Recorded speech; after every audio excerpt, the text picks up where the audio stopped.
Tokyo Disney Resort recently released their schedule for events for the first half of 2024. This is a big deal to a lot of guests as the parks slowly but surely get back to something vaguely resembling their excellent pre-COVID events, which were probably some of the best theme park events in the world. Unfortunately, a lot has changed since then, so we're going to get into what's different in 2024, what you can expect from each event, and which ones will attract the largest crowds. For those who don't know, I'm Jordan, I'm a Brit living in Tokyo, and I'm a big old theme park nerd, so I spend a lot of my time going to and thinking about the Tokyo Disney parks. The events coming up in 2024 won't make that much sense if you're not aware of what went on this year, so for comparison's sake, let's quickly reflect on the events of 2023 and how they stacked up. The year kicked off with the brief New Year's event, which consists of a small greeting at both parks. Greeting here meaning a single boat in the harbour at Disney Sea and a parade float at Disneyland, both with Mickey and friends wearing traditional Japanese clothing for the new year. This has always been a kind of micro event which only lasts a week, and this year followed that tradition. From January 18th to March 31st, in 2023 we had an event based around a single Disney character, which has been typical around this time of year for a while now. For some reason, there tends to be a Minnie Mouse event at the start of each year. 2023 had this, but with a smaller offering than those pre-COVID. Whilst they used to have a seasonal stage show and parade, this year they had a greeting at both parks. As you may have guessed, you're probably going to get very sick of hearing the term greeting by the end of this video. We're pretty sick of hearing it as well because we want some big shows back. There were some small decorations as well, but nothing mind-blowing. One thing you can always count on at every event at TDR is food and merchandise. This is basically the only aspect of seasonal events that wasn't drastically cut after 2020. So I'm not going to go too much into that in this video because every event basically has its own food and merch offerings. After March, we would typically expect to see the Easter event at both parks, which since its introduction in 2010 has become something of a fan favourite. Specifically the Usatama on the Run parade at Tokyo Disneyland, which told the story of Disney characters trying to catch Usatama, eggs with arms and legs that would constantly escape their grasp. This wacky take on Easter was enormously popular, which is why many guests were surprised to find that in 2023 there was absolutely no Easter event at either park. It seemed that this was due to the 40th anniversary celebrations taking over the schedule for the season, but as you'll find out later, this doesn't seem to be changing anytime soon. Okay, so you're probably thinking, wow, the 40th anniversary of Tokyo Disneyland must have been a huge event for it to completely wipe the Easter event off the calendar.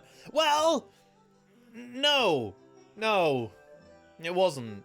They tried really hard to push these dream garlands as a big deal, and whilst they're a nice souvenir, the decorations around the parks really didn't add much and were usually quite hard to even find.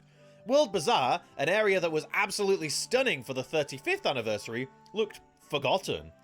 But to be fair, the castle decorations, whilst pretty minimal, did look really nice, especially in the evenings. As for entertainment, Disneyland got a new daytime parade, but that's not really seasonal as it'll be there every day for the next 5 years. Disney Sea got nothing. Another thing you'll get used to hearing as we discuss 2023's events. Summer events, like all the other events, are still yet to return to their pre-COVID glory, but that year we did take a baby step by having a summer parade. This was a 2-float parade themed to Baymax, in which the parade floats would stop and drench the crowds, helping guests cool down from the unforgiving Tokyo summer heat. Whilst the parade floats and theme were pretty cool, many fans complained that the parade had 0 live performers. Whilst this was no doubt due to cutbacks, it did mean that the parade could always run, rather than the daytime parade and harbour greetings, which were regularly cancelled due to the high heat. Speaking of harbour greetings, Disney Sea actually got something in the summer too. It wasn't much, but for the first time at Tokyo Disney Resort, guests could see all 7 Duffy friends together. They squeezed them all onto one boat, which was kind of cheap on one hand, but also kind of adorable seeing them all squished together. When watching this, I couldn't help but think that this should just be a daily occurrence at Disney Sea. It's hard to overstate how popular these characters are here in Japan. And now that the event has finished, the only way you can see them is by booking an extremely high-demand dinner show, which is almost impossible to get into. Give the people what they want! This boat also brought me one of my favourite moments of the year, when Olu Mel wasn't having a great day. It always makes me laugh seeing his smiling face as he just keeps making mistakes, the poor little turtle. Halloween and Christmas were both basically the same as the previous year, but with the small, seemingly insignificant change that the parades had all of their dancers return, as well as the stops on the parade, where they make a stop and have a sort of mini-show before moving on again, also returning.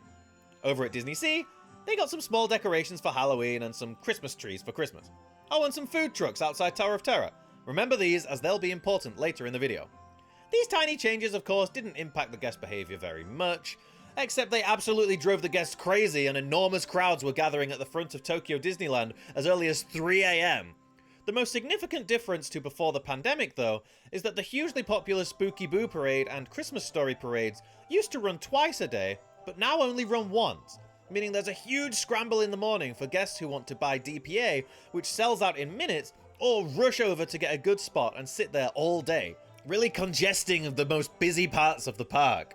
Another part of this problem was that local guests are super into the seasonal entertainment at the parks and have been craving the full versions of these parades since 2020.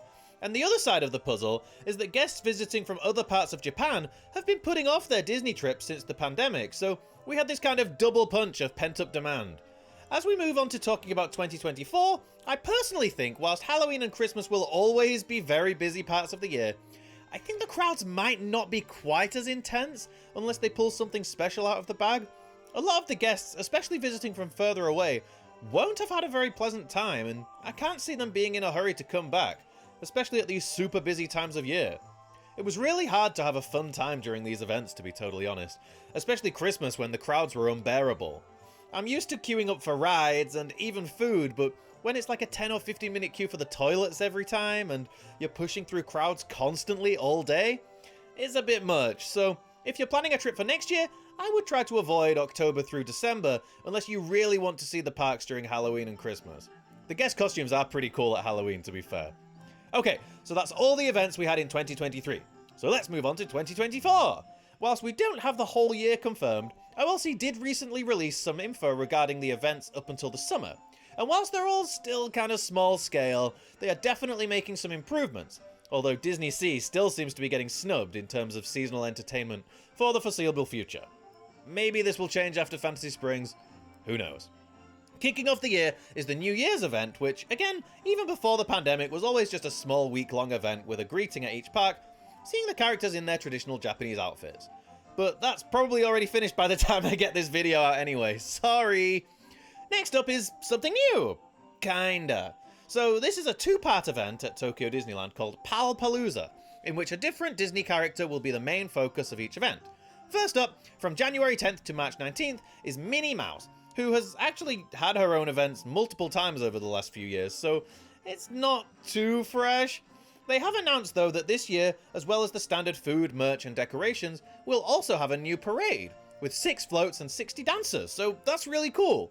It's great to see these events gradually get back to what they used to be, as, like I said before, TDI used to have by far the best annual entertainment. However, I predict whilst the crowds won't be like Halloween and Christmas, the rush for a good parade spot will be, as they're still only running this parade once a day, so the whole parade route will be full of people all day waiting for the parade. We really need OLC to start running these things twice a day. Not only would it ease that morning rush and stop the park from being so congested, but it would also mean they can sell more DPA priority seating. It's a win-win. If you're interested in this Minnie Mouse event, I'll be going on the first day to share the new parade and the decorations around the park with you, so make sure you're subscribed if you want to see that. I also have a Patreon if you want early access to videos and to help support the channel.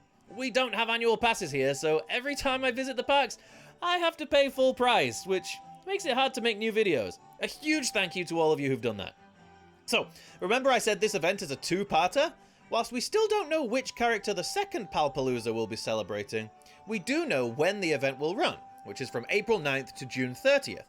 A lot of people think this could be Donald Duck, as it's when his birthday is, and character birthdays are a bigger deal here than you might think.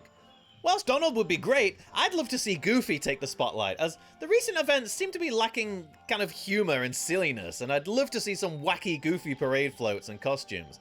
One character I'm really hoping not to see, though, as they've already had their own event in the park for the last few years, is Baymax. Don't get me wrong, I love everyone's favourite personal healthcare companion. I'm just hoping we see something more original after building up some mystery around who this character's going to be. Whilst it isn't confirmed, I think we can expect this to basically be the same as the first Palpalooza, with its own 6-float parade once a day. During these same dates of April 9th to June 30th over at Disney Sea, we're invited to, and I quote, expand our imagination and begin dreaming about what kind of magical world awaits us in Fantasy Springs. If simply imagining what this new expansion will be like sounds like something you can do at home, that's probably true, as the event will just have some decorations, food, merch, and a harbour greeting. Nothing to see here, folks. It's basically just a marketing push up to the opening of the new expansion. Hopefully once we get that opening out of the way, Disney Sea can go back to having proper events again. Maybe. To give you an idea of the scale of both of these events, they're running at the exact same time as these next two events, so if a park can have two events at the same time, you can be sure that they're both pretty small. These next two probably won't amount to much, even though this first one does sound really cool at first glance. So from April 1st to June 30th, Tokyo Disney Sea will be home to a food and wine festival, which will feature creatively designed special courses, set meals and snacks that can be enjoyed on the go, as well as delicious beverages for all ages. And if that sounds like Disney Sea on a normal day, then that's probably because it is. I think we'll see the return of the food trucks that were parked outside Tower of Terror for Halloween and Christmas though, and I'm hoping for a couple of others around the park, but we'll see. Hopefully I'll end up pleasantly surprised by this one, but I'm not expecting much. As regular viewers of this channel will be well aware, 2024 not only sees the enormous opening of Fantasy Springs at Disney Sea, but it will also see the closure of an absolutely iconic Disney ride, the first of its kind to ever be demolished. The last event that OLC announced so far for 2024, from April 9th to July 31st, is Celebrating Space Mountain, the final ignition. Again, this will probably just be some merch, maybe some food, and probably a sign outside the ride with a countdown, which is exactly what Universal Studios Japan have been doing for their Spider-Man ride for months now, only they don't have the balls to pretend it's a special event. Having said that, it is cool that it seems like they'll be giving Space Mountain the send-off it deserves. But of course, the biggest thing happening at Tokyo Disney Resort in 2024 is the largest expansion to any Disney park ever. If you want to know everything there is to know about Fantasy Springs, you should watch this video where I go into detail on this unprecedented project, which will not only have a new hotel inside the park, but will also include huge rides themed around Peter Pan, Frozen, and Tangled.